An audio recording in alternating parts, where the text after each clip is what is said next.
Perkenalkan, nama saya Paulus Baniradu, kelas 7B S1 Keperawatan. Pada kali ini kita akan membahas tentang hipertensi, di mana kompensasi tubuh saat tekanan darah tinggi. Oke, jadi baik. Hari ini kita akan membahas tentang hipertensi. Apa sih yang dimaksud dengan hipertensi?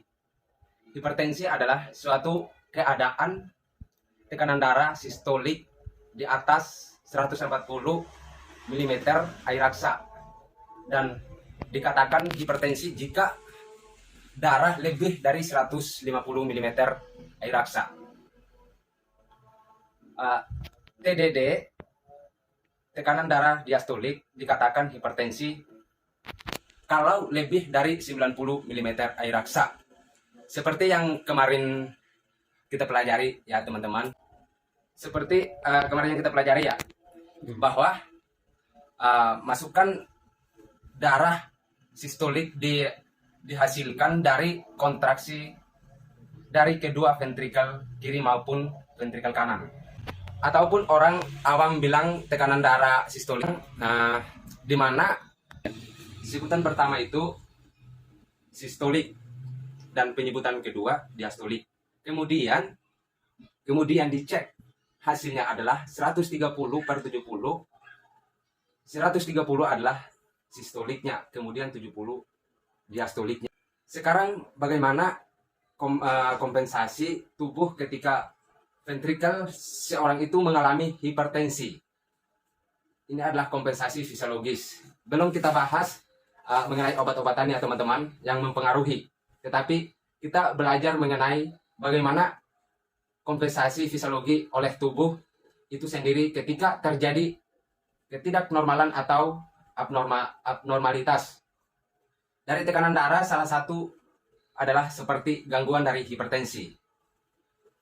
Baik teman-teman sekalian, kalau misalnya saya gambarkan kemudian ada biovarkas di sini, kemudian dia masuk ke eksternal, kemudian internal, dan dari arteri komunis. Oke, baik, kita akan gambar ya teman-teman. Baik, di sini ada aorta dan kemudian punya percabangan yang lain menunjukkan arteri komunis. Baik, kita langsung aja menggambarkan ya. Jadi di sini ada aortanya. Aorta di sini ada aorta. Dan di sini ada AKK, yaitu arteri karotis komunis. Dan di sini ada eksternal. Di sini ada eksternal, dan di sebelahnya lagi ada internal. Kemudian di sini ada biovarkus, yaitu percabangan. Dan di sini ada yang namanya sinus atau disebut dengan sinus aorta.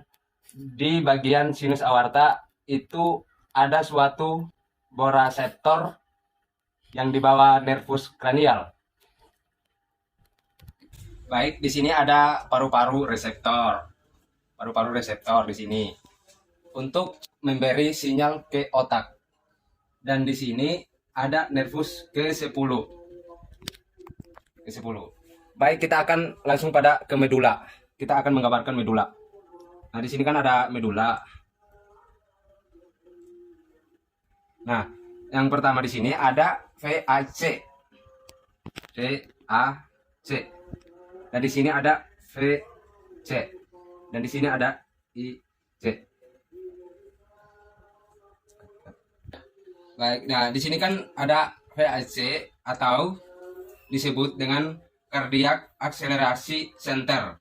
Dan di sini AC, vasomotor center, dan di sini ada IC, inhibitory center.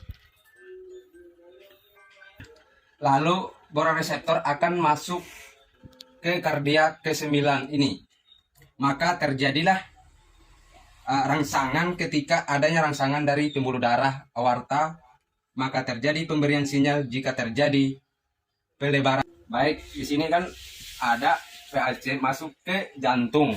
Nah, di sini ada gambar jantung ya. Nah, di sini. Nah, di sini ada S anode. Dan di sini ada AP node. Dan di sini ada yang namanya miokard.